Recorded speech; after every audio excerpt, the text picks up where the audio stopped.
Hello and a very good afternoon, everyone. I think we have more people who will come in as the time passes, but let's just start and they will join in the middle of the conversation. So today we have one of my really favorite author here, Dr. Leila Kamali. I have read one of her wonderful book about the diaspora, and I really become a fan. I used to read that because of my thesis, but as I went into the book, I found that there are a lot of interdisciplinary things that I could use in my thesis, and this way I really got hooked with that book. She really works around the topics of diaspora, cultural memory, aesthetics, but she's not just, a normal academic person. She's a yoga teacher, and she brings all of her experiences and all of her perspectives into her work. So today we have Dr. Leila Kamali here present with us today. She will be taking us through her work and experiences around anti-racism praxis. So a very warm welcome, Dr. Leila, to Borderline Seminar. We are really looking forward to hear about your experiences and your work. Thank you so much. Thank you so much. Okay, so you can see my slides. Yeah. All right. We had a false start last time when we were planning to do this lecture. It didn't happen, and I'm glad that we've, taken the opportunity to try again. But honestly, I'm ready for anything. In terms of the technology, I'm ready for anything could happen. So let's make a start. I'm entitling this talk "Being a Mixed Race Brown Scholar of Black Writing: Learning Embodied Anti-Racism Through Scholarship and Praxis." And I think you can see my slides there. You can see on there my website, my Instagram, my LinkedIn. I hope that you will connect with me. This is, great. It's great to talk about my work, but it's even greater to meet people and connect with people. So this talk is a reflection on the relationship between my identity as a person of mixed ethnicity. I am half English and half Afghan. My research in African American and Black British literature, and the lessons that I have learned for my anti-racist praxis. This talk situates me then amidst three big stories: my own life story, my research interest, and my anti-racism teaching and process. I'm a literary scholar with specialisms in African American and Black British literature, diaspora, cultural memory, and aesthetics. I've been a yoga teacher for 15 years, a birth and postnatal doula for 5 years, and I also teach my own anti-racism training for non-Black people of color. I grew up in 3 different places: the home counties in the UK, French-speaking Montreal in Canada, and in Kuala Lumpur, the capital city of Malaysia.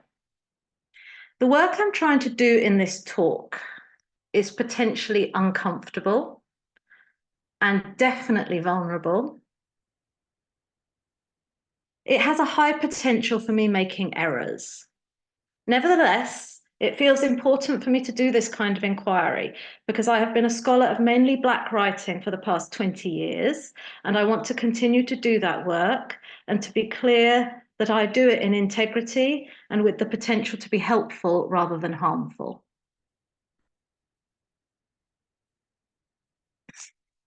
There are 6 broad segments to this talk. Let's move through the slides here. There we are. While I have tried to give the segments academic sounding titles, this talk's got a bit of a life of its own, and it seems it's turned into something that's not strictly an academic or research talk. Rather, I'm partially presenting the practice of anti-racism as embodied and integrating this into a sharing about some things I've learned through my research and also my reflections on my life and ancestry. So the segments of this presentation, I've laid them out here. It seems they wanted titles that reflect some quality of movement and embodied practice. So here are the segment titles that I've come up with. And moving straight to the first segment, therapeutic principles, the fiction of race, relating as greater than comparing. That's the title of this segment. Now, anti-racism, in the way that I practice and teach it, has a couple of features of what I would call a therapeutic model or a therapeutic awareness. The first of these is embodiment, being in our body. I would like to invite everyone on this call, including myself, to approach the learning that may be present in this talk with the whole body. In order to feel for an embodied place in this moment, I'm going to invite you to put your pen down or release your keyboard, sit straight, straightish, sit evenly, breathe, close your eyes if you like. And then start to lightly brush your thumb tips over your fingertips. This is a very simple way of reminding ourselves that we have a body. And we can tend to get very caught up in the thoughts in the mind. So doing a little bit of fingertip brushing to remind ourselves to be in the body. Noticing the breath. And then if you like, you can open your eyes. And another thing you can do, which is really nice for kind of relaxing us a little bit, bringing us into a state of being relaxed in the body, is to very slowly move the eyes from side to side. So moving the eyes to one side and then moving the eyes back through the center and to the other side. If that's comfortable, just moving your eyes from side to side. And that sideways movement of the eyes has a relationship with the vagus nerve, which is connected with the central nervous system. It's really good for relaxing us. You might notice that just that little bit of embodied action leads to taking a deeper breath, which is a sign that you're settling into your body. Now that we're there in our bodies, I'm conscious that even the title of my talk may have provoked thoughts, assumptions, or questions in your mind. So I'll invite you, if you want to write a note or two on what thoughts, feelings, or questions emerged for you from the title of my talk. This, for me, is the spirit of anti-racist practice, the productive awareness of noticing our own thoughts, any assumptions or questions, any feelings in our body, and doing that rather than imagining that there's already a right or wrong answer that's going to be delivered to us. My role today is to promote inquiry and not to deliver an absolute truth to you. So I hope through this talk to model, in a way, the anti-racist processing that's ideally, I want to suggest, a lifestyle for all of us, whatever colour we are. It is my sense, and I may be wrong, that in the current moment, when we're seeing the threat of fascism all around us, that a large focus in anti-racist discourse in the public arena is upon calling out racism in our governments, institutions, and individual behaviours when we see it. Now, that naming of racist practice and policy is very important. We must call racism out to fight it in all these spaces. But we also have work to do within us. If we were all doing consciously anti-racist work in addressing how our body feels in racial situations, I would hazard to suggest that our society would be a very different place. The skills for anti-racist work are not necessarily always intellectual or research skills, but they also include these skills in feeling, self-awareness, and self-reflection. At the same time, today I'm interested in positioning the practice of anti-racism within something of a theoretical and experiential framework that has arisen from my work and my life, especially as a mixed Asian and white person doing research in Black writing. If racism is by definition violent and dehumanizing, and has a trajectory toward the annihilation of the racial other. I want to gesture toward an experience for anti-racist practice where we think and feel into what is the most extreme opposite of that violence and that will to destruction. Anti-racism then, not just as kindness, but as radical humanizing and deep care for the life of the other. Anti-racism is for me above all about relating. And nothing can be truer for this process than the words of Audre Lorde when she wrote, quote, we will begin to see each other as we dare to begin to see ourselves. We will begin to see ourselves as we begin to see each other, without aggrandizement or dismissal or recriminations, but with patience and understanding for when we do not quite make it, and recognition and appreciation for when we do. So it's a really compassionate view towards the self or the other. Now, May Gwendolyn Henderson, riffing off Lorde, called this powerful form of empathy, seeing the other in ourselves. In short, anti-racist work grows our understanding, both of the other and of ourselves, and of how we might relate to one another. Edouard Glissant wrote of the consciousness of relation, again, that emphasis on relation, and sounds very much like Lorde here too. We know that the other is within us and affects how we evolve, as well as the bulk of our conceptions and the development of our sensibility.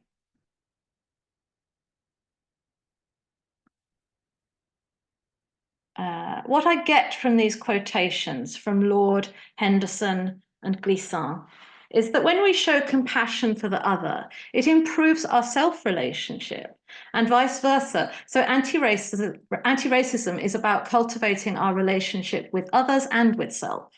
This is why our practice of relationship with self is so important in this work.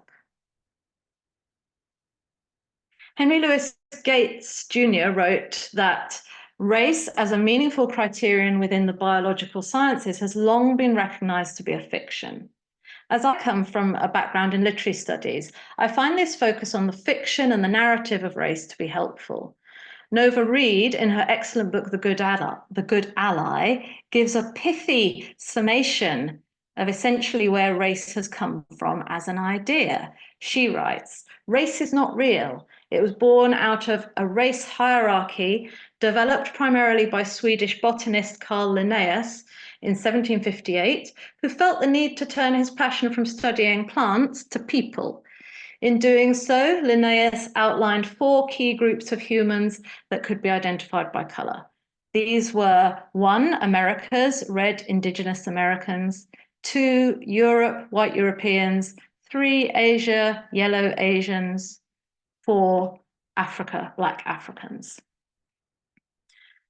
There are different forms of racism and racial caste systems in different parts of the world, to be sure, but the system which is predominant in Europe and the Americas is that which is governed by the cultural, political, economic system of white supremacy, which has a very close relationship with the history of colonialism and the transatlantic trade in enslaved African people. This way of thinking, this narrative, was also the foundation and the continuing stimulus to colonialism. White supremacy is highly influential everywhere. White supremacy, I think, takes liberties with the racial scale and uses it to improvise off, so that anyone who is non-white can find themselves to be disadvantaged by the idea of race. At this point, I need to make an important stipulation in terms of what my talk aims to achieve. My work today is not to compare my life experiences or outlook to Black experience. Comparison, which would look something like, are these racialized experiences alike or unalike, is one thing that can be done, but I believe has limited usefulness in terms of shaping an active anti-racist lifestyle. A Center for Anti-Racist Research report from Boston University makes the important point: we must be intentional in our acknowledgement of the specific harm caused by anti-Black racism. The concept of anti-Black racism pushes back against the notion that all racial and ethnic minority groups have similar lived experiences that can be generalized into one category, like POC, people or person of color, and BIPOC, Black, Indigenous, and people of color. Anti-Blackness is without analog. My work today is indeed not to compare or conflate my experience with Black experience. Empirical knowledge of how diverse ethnic experiences compare can be important for understanding the material effects of racism in society. But instead of comparing, I'm more interested today in relating. What happens when I, as a non-Black person of color, do not show awareness of the possible implications of my role in racial inequalities? And what happens when I do? What is the potential for our relationships as humans of different colors? We have seen that the racial scale is categorical. Sensitive and careful listening is the opposite of that. It has movement, growth, and doubt within its structure. The power, in fact, of doubt and uncertainty was the subject of an article that I published in 2022 and continues to shape my interest in anti-racism. Another feature of what you might call a therapeutic awareness that I want to position in this process is a very high level of respect and sensitivity to personal stories. I ask for your care and respect as you listen to my stories. Care and respect as you ask questions. I request your patience and understanding if there is a question that I do not yet have the answer to, or if there's a question that I feel I'm not ready to answer in a public forum. In this spirit of care and sensitivity to myself, and with the sense of the other in the self being held here within me, I offer the picture of my own relationship to racism and race, piece by piece. I am creating a process today from the way that I speak about it. If part of the truth of where I am located racially is a space of uncertainty, I want to acknowledge that there is a softness and a vulnerability to that. That vulnerable space is actually a highly generative one, whose importance we need to pay attention to. Next segment, talking about shame, catching the individual within the collective. Part of the reason there is such resistance to doing anti-racism work is that people get stuck at the place of feeling called out. In our individualistic culture, we have absolutely no shame resilience at all. That fragility, as Robin DiAngelo famously called it, though racial fragility is not unique to white people, is what white supremacy is built on.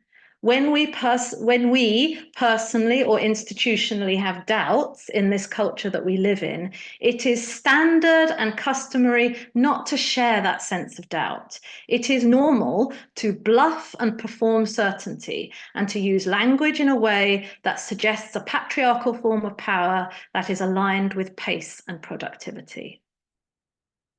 It will not surprise you that I've learned much about a different form of power, the power of allowing space for doubt, for being wrong, in the healing realms of yoga and interpersonal healing that I work in. Brené Brown is a very influential figure now. Her research on shame shows that building shame resilience is about a willingness to be vulnerable and to admit our humanness in relationships. And the influence of her work extends to corporate settings as well. So this is a little sum up of, some of her most important ideas. In Atlas of the Heart, Brené Brown outlines the 3 pillars of shame, the result of years of research, her own and others. 1, we all experience shame. It is universal. It is a primitive emotion shared by everyone unless they completely lack empathy or the capacity for human connection. 2, it's not easy to talk about shame. Even mentioning the word shame can lead to an experience of the emotion and evoke a strong sense of fear. 3, talking about shame eventually brings a sense of control. That control gives us the strength to overcome our feelings and move forward with our lives.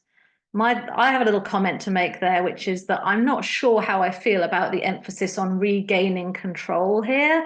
And I wonder whether that suggestion arises from the very mainstream and corporate aligned way in which Brown's research has been positioned, where, you know, we all want control more than anything else. But I don't think that working with shame necessarily always promises that we will feel in complete control. So to finish off this slide, in fact, when the topic of shame enters the conversation, we often find ourselves at a loss to know what it is, or if we understand it, then we most likely don't want to talk about it. Working with shame as part of our anti-racist journey is not a case of building robust shame tolerance overnight. Firstly, our society is extremely confrontational and inflamed right now, and often does not feel like a great place to be vulnerable in. Secondly, each time we do a new piece of processing, shame may hit us anew. We can think of the shame experience as a bit of scar tissue that's there for a reason, to fix something that was hurt. In our bodies, scar tissue does not have the same level of intelligence and pliability as our normal tissues. As we move forward to integrate the hurt into our lives that racism has done to us, it's like we're treating the scar tissue, feeling into its hardness and sensitivity to bring more resilience and function back into it. That's the yoga teacher in me speaking there. There are many stages of anti-racism work where feeling is the mode we need to be in rather than intellectualizing. Experiencing shame is unpleasant, and it can honestly stop people's journey. It is the feeling of having the finger pointed at us, of being totally exposed. Even shame resiliency research, which is so crucially important, and much anti-racism teaching that is out there, also vital, is still, in my opinion, pitched to a hyper-individualism, the crippling sense that only I individually am responsible for my failures, for my recovery, and for, as we often hear in anti-racist discourse, doing better. One of my contributions to the work of anti-racism, which grows out of my literary scholarship, is to ask, what if we do more frequent reminding of ourselves and others that this is a work of collective responsibility? We do this work of personal accounting within a framework of community that agrees to ground rules and to mutual respect. Can we remind each other frequently that while we individually will have moments of realizing our errors, we're all making errors. We are steeped in a culture of racial errors and racial crimes. The work that we're doing here is to recognize our own part while also holding institutions accountable. And that is a step out of the finger-pointing logic of a racist and supremacist culture. Next segment. Storytelling softens and deepens anti-racist work, humanizes. The fact that I'm a literary scholar comes into this work for me to shape it in a unique way. I am a reader and I'm a teacher of literature in the classroom, where I see the power that stories have to break through and shape the way people see the world. At the same time, anti-racist discourse, which has been dominant in the public arena in the last few years, has been incredibly educational for me and has led me to realize the difference between being anti-racist and being a scholar of literature and race. Two different things, I think. So I draw from these different realms of learning. One of my major areas of research is on the work of the great African-American author, John Edgar Wideman. From him, I learned that storytelling and cultural learning has the power to radically soften and yet deepen the work of anti-racism and take the focus off all that the individual must do within themselves. Storytelling and cultural work connects people. It creates a form of anti-racism which is actually heartwarming, not only challenging. This work is what I'm passionate about and where I have found my sense of home. The key thing to know about Wideman, for the purposes of what I'm getting at today, is that he is an exception. Now aged 83, Wideman has published more than 25 highly acclaimed volumes of fiction and non-fiction, and won many prestigious prizes, including the MacArthur Fellowship and the PEN Faulkner Award. These achievements occur against the author's very humble beginnings in 1940s and 50s Pittsburgh, where he grew up largely in a neighborhood called Homewood. He was a star student, both academically and on the basketball court. Wideman left Pittsburgh in 1959 when he won a scholarship to the University of Pennsylvania. This was followed by winning the Rhodes Scholarship, which took him to Oxford for 3 years. Wideman's comments on his relationship to Blackness at the time he left the bosom of his family are insightful for understanding what you could call his journey toward anti-racism. He remarks that in 1959, quote, "I was running away from Pittsburgh, from poverty, from Blackness. My flight from home began with good grades, with good English, with setting myself apart long before I'd earned a scholarship and a train ticket over the mountains to Philadelphia. If I ever had any hesitations or reconsiderations about the path I'd chosen, you all were back home in the ghetto to remind me how lucky I was." When Wideman describes himself quite openly as running away from Blackness, he is speaking out and expressing his own internalized racism. It is not only white people who can display anti-Blackness. Anyone, including Black people, can be influenced by racist thinking. If the situation he describes pertains especially to the time of his life from around 1959, we then see something very different in the next significant stage of his development, which I would argue shows Wideman's burgeoning anti-racism.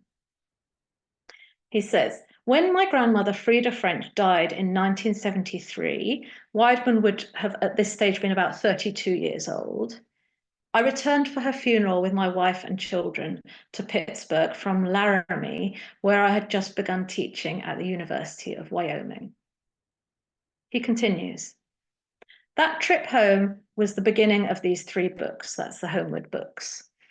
"As we sat late into the night, fueled by drink, food, talk, by sadness and bitter loss, by the healing presence of others who shared our grief, our history, the stories of Homewood's beginnings were told.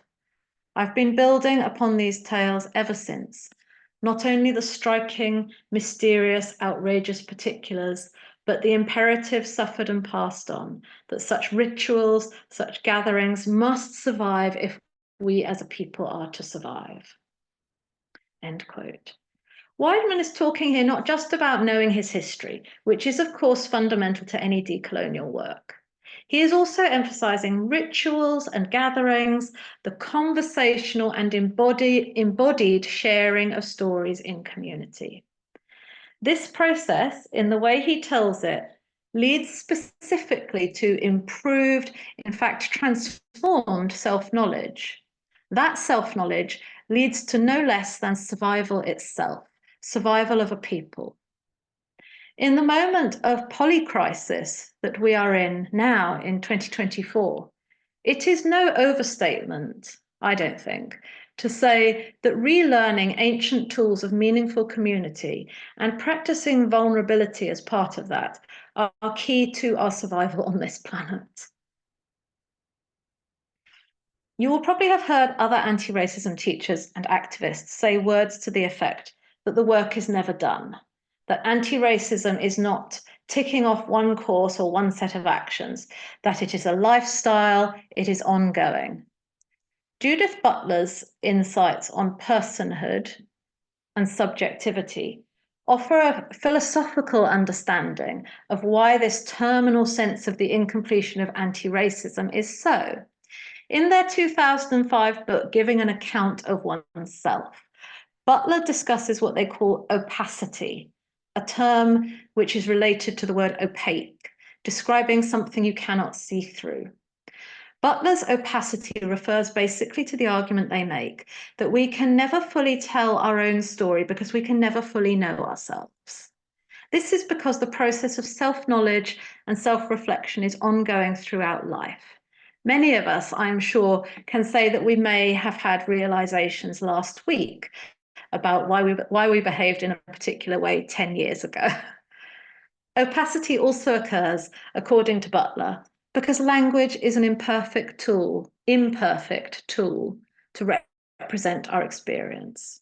In Butler's reckoning, then, the attempt to give an account of oneself is necessarily always an incomplete and partial exercise in these two ways. You might say that as a human being, you would have to be both one-dimensional and dead to be something that both our understanding and our use of language could fully grasp and convey. This suggestion of Butler's, I think, is very helpful for anti-racist work. So what Wideman shows us in his honest and clear-eyed account of his own transformation from a form of racism to a form of anti-racism is that he has been opaque to himself, and that a process of community storytelling was crucially instrumental in giving him that improved insight into himself that enabled him to see how his own thinking and life decisions had been shaped by the stories of the racist world we live in. The exposure to community storytelling and conversations is of fundamental importance as the author situates a dramatic leap in his curiosity about his own heritage. That leap offers a stimulus to the kind of work he wants to achieve and motivates so much of the rest of his career. Next segment, the model minority journey, a link across Black and Brown experiences.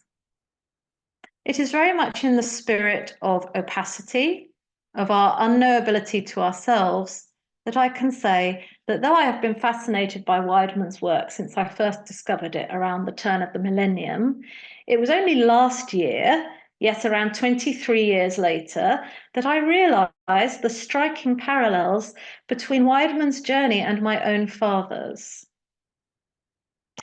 My father, to give him his full title, is Professor Datu Dr. Muhammad Hashim Kamali, a scholar of Islamic law and just recently retired from his role as founding CEO of the International Institute of Advanced Islamic Studies in Malaysia.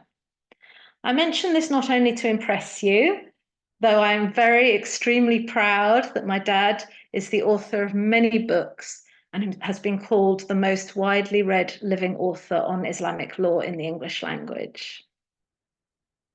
I mention it because it has started to become clear to me that there is an important parallel between my own heritage, where I come from, and Wideman's story.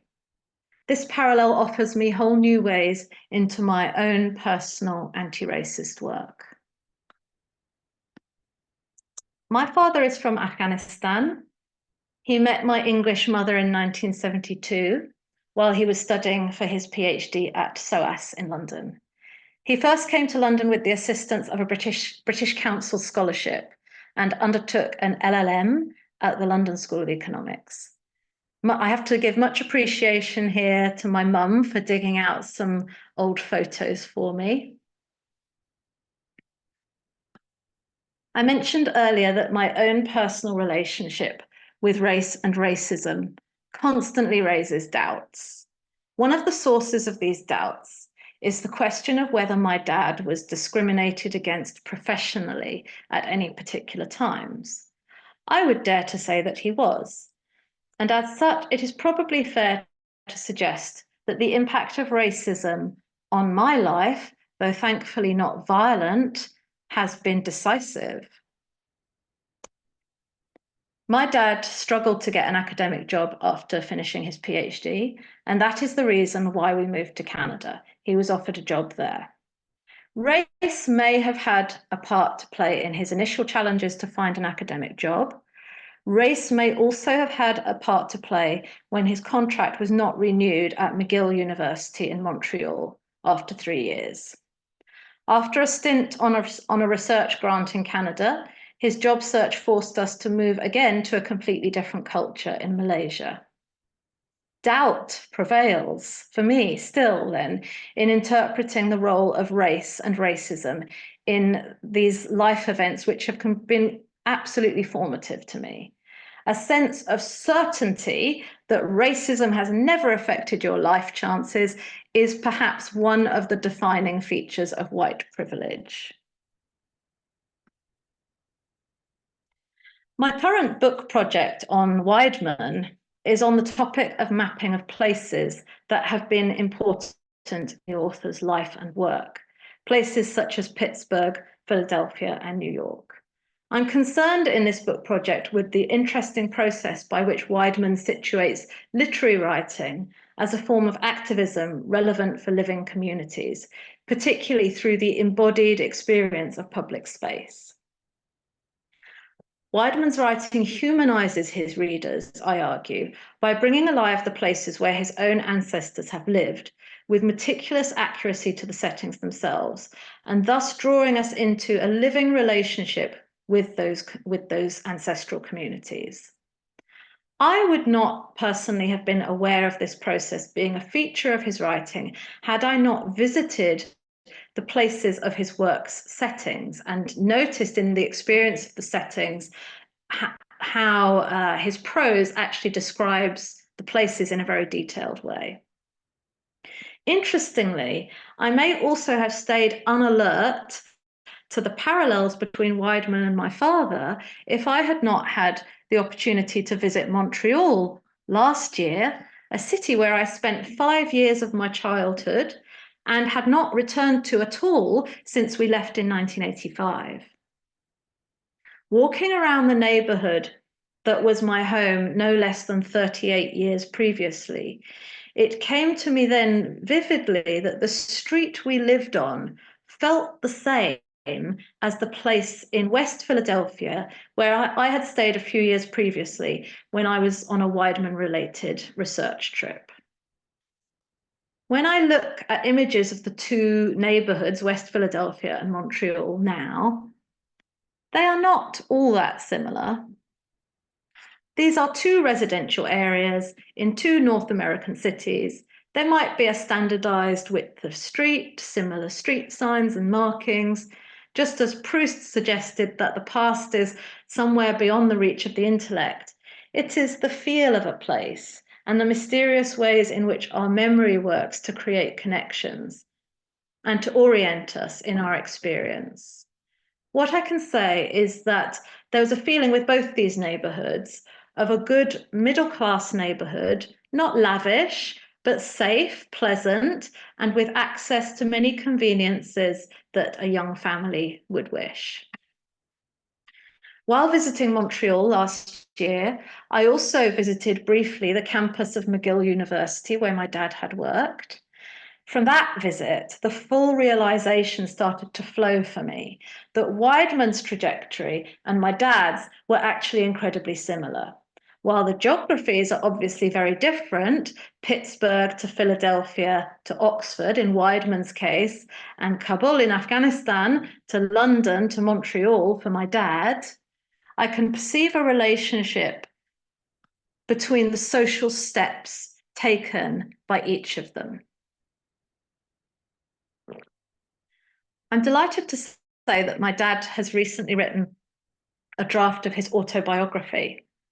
He and I have tentative plans to bring some of the insights that I offer here today from my life and work together with what he's written for a cross-generational story of Afghan diaspora, which I hope will be quite interesting. I'll quote at some length here from my dad, where he describes the turbulent political events in Afghanistan, which formed the backdrop to his life abroad. Dad came to London in 1968 with the support of the British Council, while Afghanistan was enjoying peace times prior to the decades of war that we have come to associate the country with.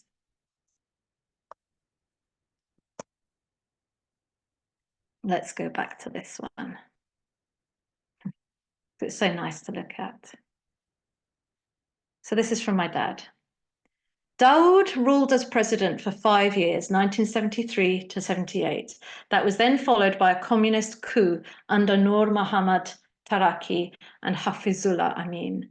These latter assassinated President Daoud, together with many of his family members in 1978, and declared Afghanistan as People's Democratic Republic of Afghanistan after the setting up of a phony communist regime in Kabul.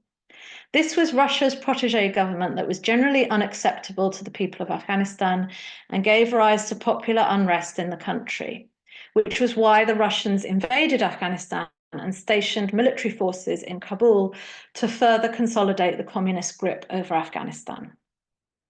All of this and more completely changed the peaceful environment of the country I had known. One of my uncles, the late Leila Kamali, an MP at the time, was also arrested and jailed by President Daoud in 1973 under suspicion of involvement in some coup plot against him. At the time of the Daoud's 1973 coup, this is my dad still, I had just started my PhD studies at London University, School of Oriental and African Studies, following my successful completion of the LLM studies at London School of Economics and Political Science. Leila Kamali was in prison for 5 years and then released, although some of the suspected coup leaders were executed, but he was spared, perhaps partly that President Daoud had known my father and family as generally law-abiding and respectable. But all of this made Afghanistan politically unstable, that also made the prospects of my immediate return to Afghanistan for a civil service career at the Ministry of Justice problematic. In the meantime, many of my relatives, parents, siblings, nephews, and cousins had left Afghanistan due to deteriorating security conditions and increasing police surveillance, especially under the communists in 1978 to 9, that particularly targeted religious personalities and influential families. My father this is still my dad speaking about his father. My father was supportive of my higher studies in the UK, not only as a matter of family prestige, but also that due to the communist control of Afghanistan, my father and family themselves were leaving Afghanistan to settle in the neighboring Peshawar in Pakistan. So I stayed on in London at that time. I did not know for sure the extent of volatility in Afghanistan, nor even the fact that my father was himself about to leave the country. I was actually thinking of returning to Afghanistan, but had applied in the meantime for admission into the PhD program at SOAS, and my application succeeded. That's the end of that long quotation from my dad, but I wanted to bring his voice into it.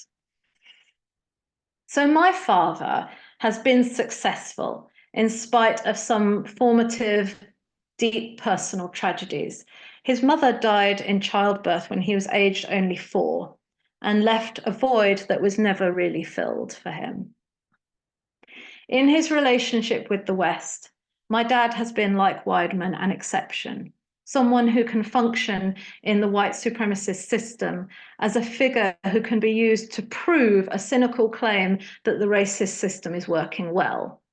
Though interestingly, my dad has now lived and worked in Malaysia for half his life, so maybe the West didn't offer him a seat at the table after all. The trauma for Wideman at the time of his move from Pittsburgh to Pennsylvania, to Philadelphia rather, was that of stepping from nothing to something. Wideman said in an interview that I conducted with him, there was not 1 cent for me to go to school, nothing. He explains that applying for the very prestigious Rhodes Scholarship was a means of basic subsistence for him. For my dad, poverty was not specifically the issue. Instead, war and displacement of his wider family has been a feature of his experience over all these years. His work has been that of building a professional and family life abroad, alongside the unpredictability of being a foreigner, being accepted, even lauded 1 minute, and excluded and totally destabilized the next. The role of the exception is to shoulder some sense of responsibility for an abandonment of their roots, when in truth, such a story of so-called abandonment only exists because of racial, socio-economic, and political disparities, and would not be raised as an issue with nearly the same seriousness in the case of someone white, whether that white person moved social class or moved country of residence. For both of these exceptional figures, Wideman and my dad, there is a form of racial passing which must involve a kind of swan swimming, if you can visualize how a swan glides over the water, but they're kicking furiously underneath. That kicking furiously underwater to distance from problems back home while doing the work to fit in as seamlessly as possible in an elite, professional, majority white environment. Wideman gestures to this in his 2018 short story Maps and Ledgers, as he describes being at University of Pennsylvania as a junior member of faculty and having to explain, quote, an ugly, complicated situation in as few words as possible to his head of department, as the racial violence afflicting his family back home impinges on his professional life on the university campus. This is part of the work that model minorities or racial exceptions must do. My dad's examples are less dramatic, but nevertheless significant. He had difficulty gaining admission to the LLM degree at the London School of Economics, as I think quite scandalously now, they did not recognise his BA in Law and Political Science from Kabul University, even though his graduation results were outstanding. This was so that's one example, and yet another crystal clear instance of racism occurred when he began the job in Canada, and he was assigned to teach Arabic to undergraduates when he was not a fluent Arabic speaker himself. As new junior faculty, he silently added to his workload by taking Arabic evening classes in order to be able to teach the language classes assigned to him. Let me say again, it is possible to make qualitative comparisons of the nature of anti-Asian racism and anti-Black racism, but to do that steps outside of the exercise I'm interested in here, which is to stay in touch with how these experiences feel to us as individuals. This personal work of anti-racism is what I'm interested in this session.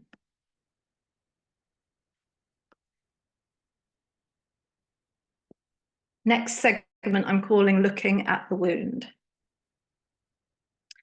Wideman mentioned in an interview that I conducted with him that his scholarly learning in African diasporic culture is a form of working hard to catch up. Those were the words that he used. I thought this was an interesting way of describing living as a conscious and anti-racist person of colour in a white supremacist world. The process is one of having to relearn all that has been hidden from you. For Wideman, it was learning about American culture and African and Caribbean culture. For me and the significance of my life, it is about learning something as simple as the colonial function of the British Council, and realizing that without that colonial relationship, those specific institutions built by the colonial power for the purpose of sustaining friendship with nations across the world, I may not exist. It is perhaps because I've never had the experience of being part of a cohesive ethnic or cultural community that my relationship with the Afghan aspect of my identity is difficult to put into words. I am the child of the exiled intellectual. At least if you were looking for an archetypal description of my position, this might be the closest. It has been in the process of writing this paper, in fact, that I have realized that that specific aspect of my racial and cultural identity, being the child of an intellectual rather than someone who is held within an ethnic or cultural community, is of high significance.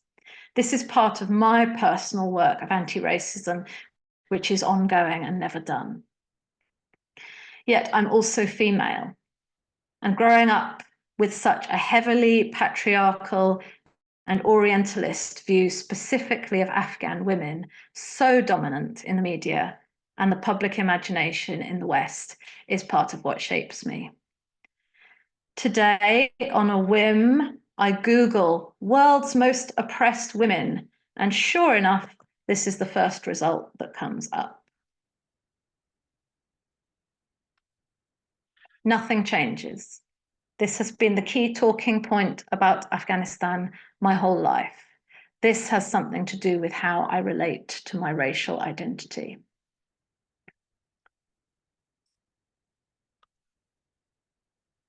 When I was 9 years old, this photo of the Afghan girl, Sharbat Gula, was published and became extremely famous.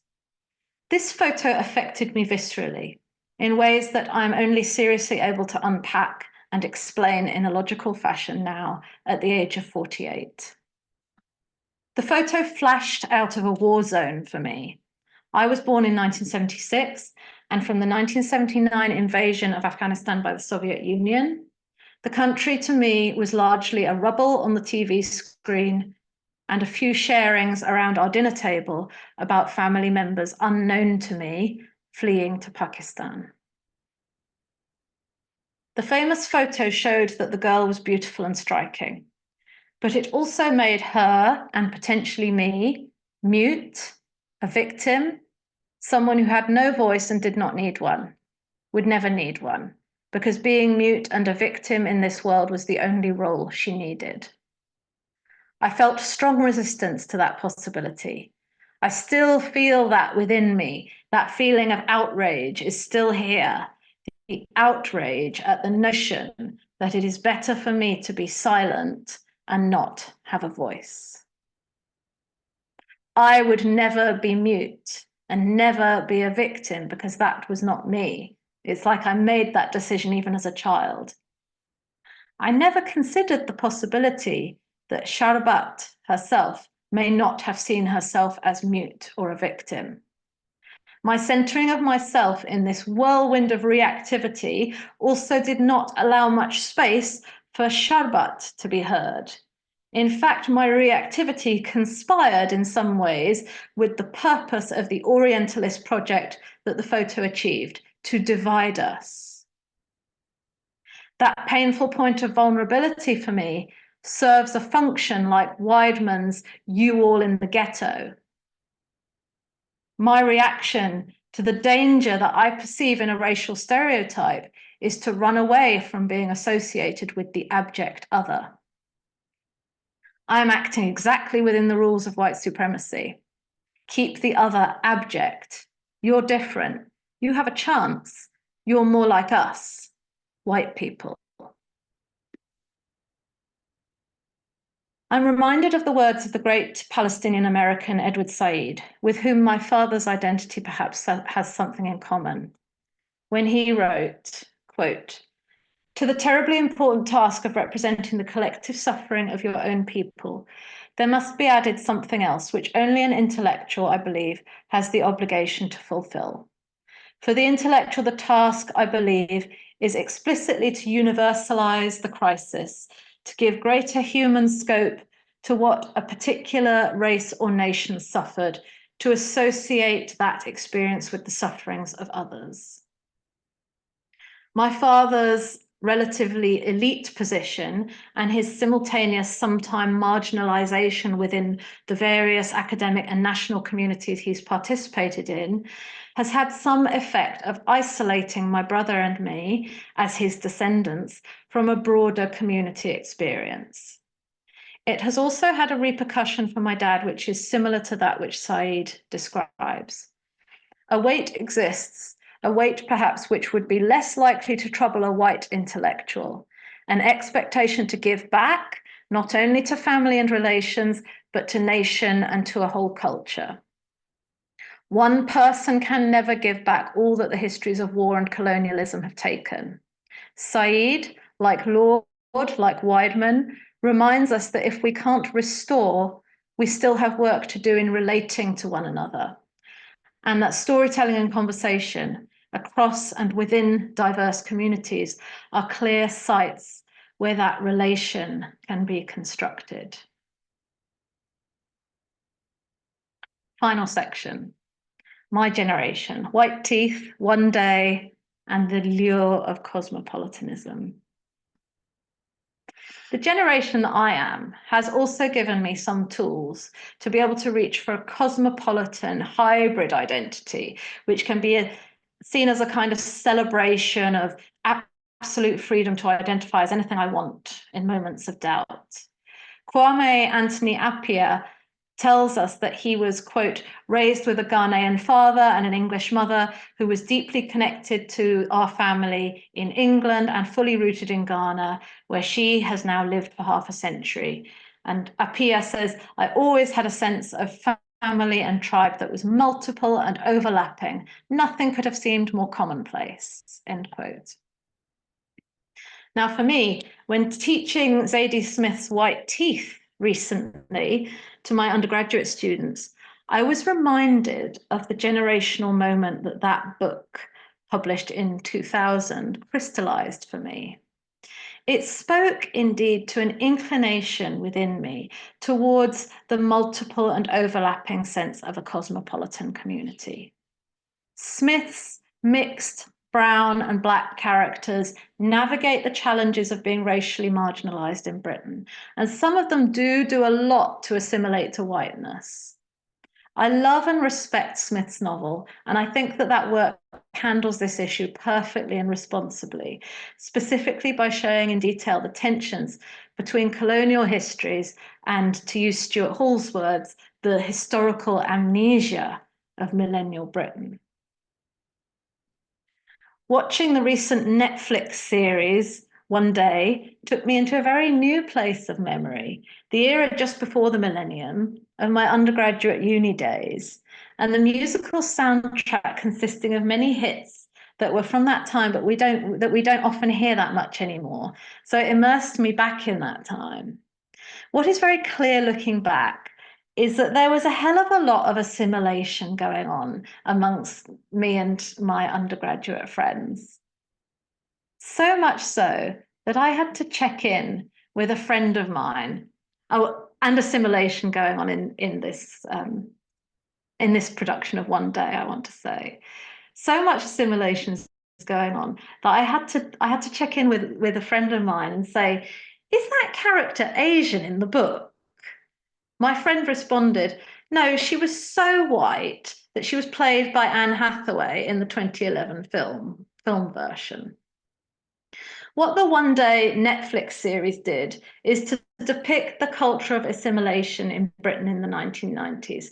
The optimism of New Labour, so-called cool Britannia, depended to a great extent on brown and black people just providing seasoning, just providing the fun, the variety, literally to make us all look cool, to feel good about history, especially by not actually studying any of it. Everyone wins in this scenario.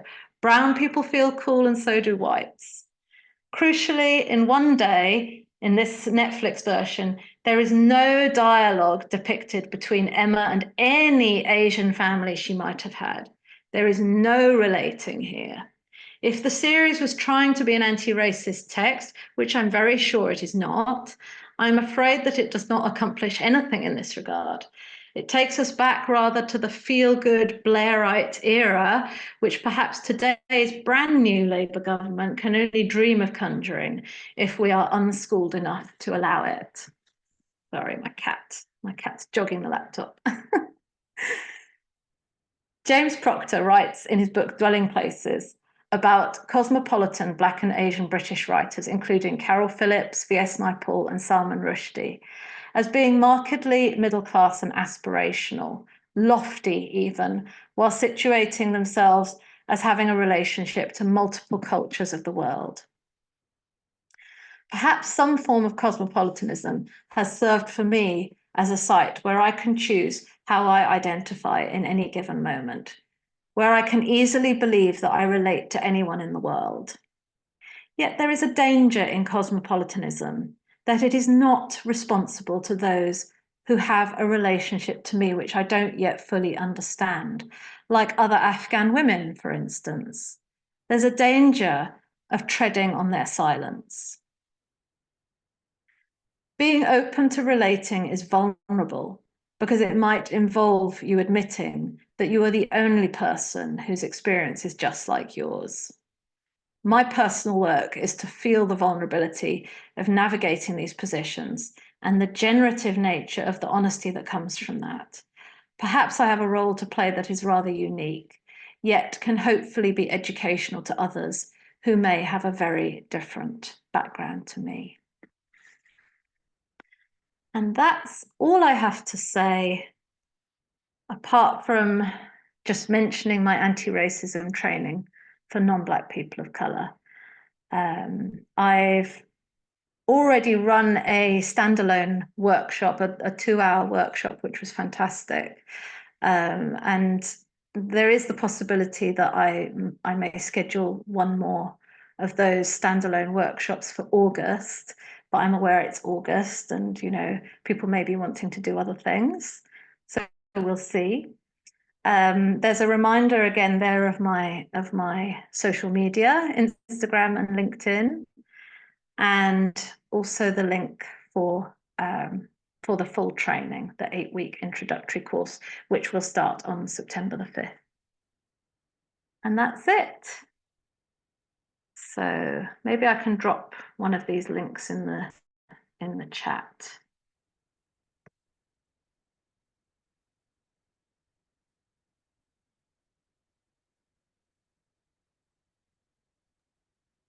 Thank you so much, Leila. It was really nice hearing about all of your experiences and how you have really brought all of these to your work. From the participants who are in the meeting, do you guys have any questions for Leila? Anything that you want her to elaborate?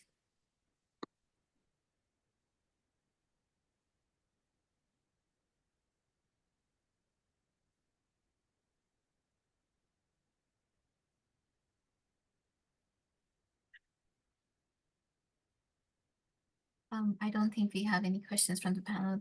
Do you have any concluding comments that you want to share with us, like probably a message that you want to give to our audience?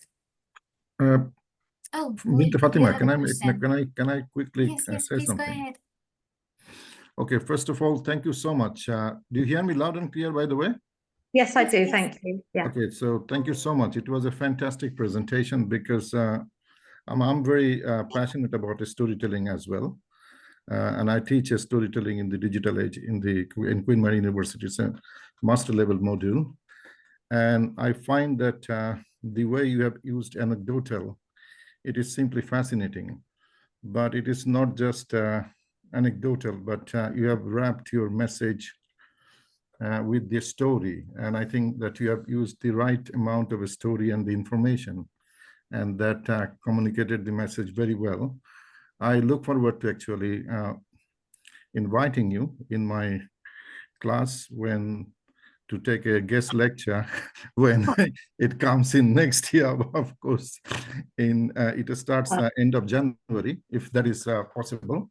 Also, but I would like to actually keep in touch with you because we also have a platform which is known as Storytelling Unboxed. Basically, we try to give our student the voice, the identity, by enabling them to find their signature story. So I can see that your signature story is stories are very, very powerful here. So that's sort of my comment. I'll be very grateful if you could share your slides. Okay. Anyway, no obligation, but Yes, I can send my slides to you, Fatima, and maybe you can send them on to participants, and you'll be sharing the recording of this talk with everyone who registered anyway. And thank you so much to that speaker for that very, very kind comment and contribution. And I'd be delighted to talk further. And in terms of, yes, you know what you say about signature story. I'm stealing that term, signature stories. I like that. And that was a real challenge of writing this talk and something that's quite new for me you know, that actual relating of my personal stories to stories that I've been working with, you know, for a long time in my research.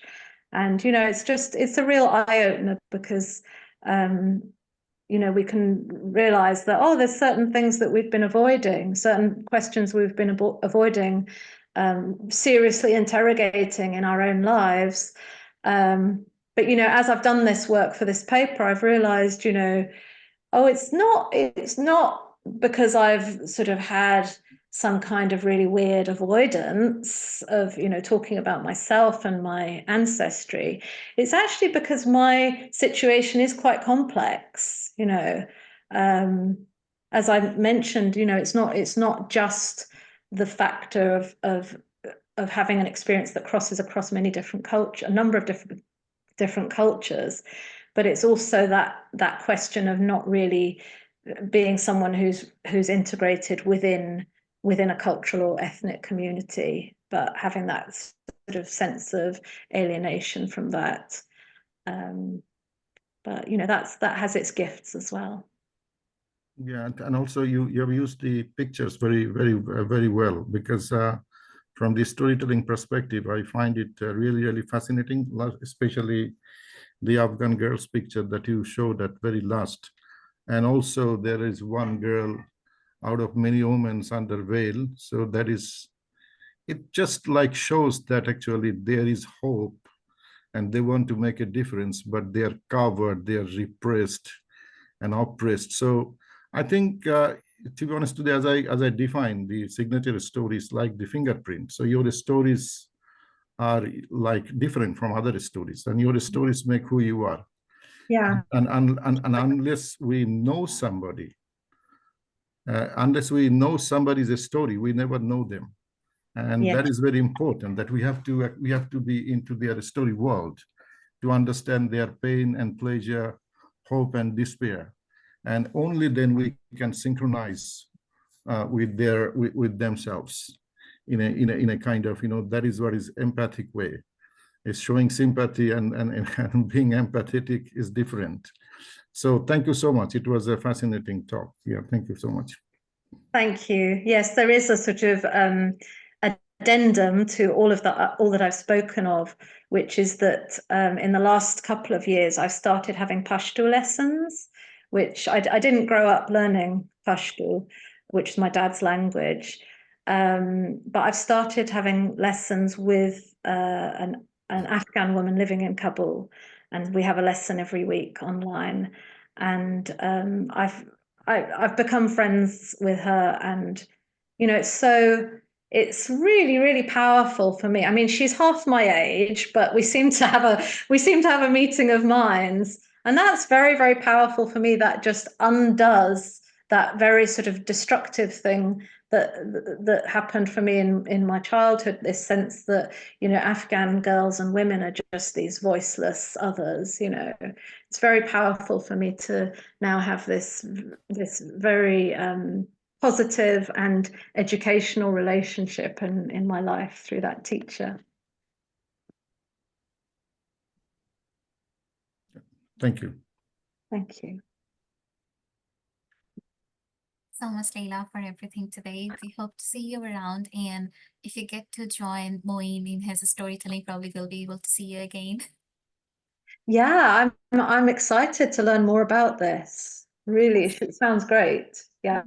Leila has shared her email address in the chat box, so if you want, I can share other details of contacting her with you as well. Yes, and there is also the link to my page for the anti-racism training for people who may be interested in that. I think everyone who's registered will receive the recording of this talk, and as Moeen asked, I can certainly forward the slides from today to you, Fatima, and then you can forward to problem, I'll do that. Yeah. Thank you so much, Leila. Thank you for everyone who has joined us today, and thank you, Moeen, for asking the wonderful questions. We look forward to seeing everyone in person very shortly. Yeah. Thank you, everyone. Bye-bye. Thank you very much. Take care. Bye. Bye. Bye.